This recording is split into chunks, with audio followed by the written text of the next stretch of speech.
Welcome to Penrose Learning, where we make understanding easy. You start by confirming permissions and the exact game version because mod or host limits block camera spawns. Once done, move to the designated spawn area. That keeps placement predictable. You should equip the camera tool in slot 1 and stand on a marked grid square to snap coordinates. You do this now to ensure consistent offsets, which prevents cameras from clipping through walls. This initial setup saves time and avoids rollback from host validation. Now you place cameras precisely. Set them on a half-meter elevated anchor so they get clear line of sight and less occlusion. Then adjust yaw and pitch with the rotation tool. Make small increments and lock orientation so recoil or physics won't move them. Next, link each camera to the trigger or spawn script in the UI panel.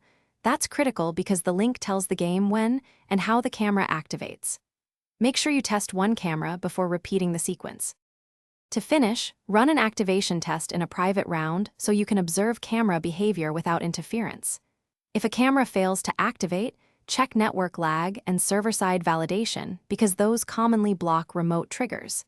If you see clipping or desync, reposition the camera and relink the script. Small position tweaks often fix occlusion. One key troubleshooting tip: if repeated failures occur, move to an alternate anchor type. Some map.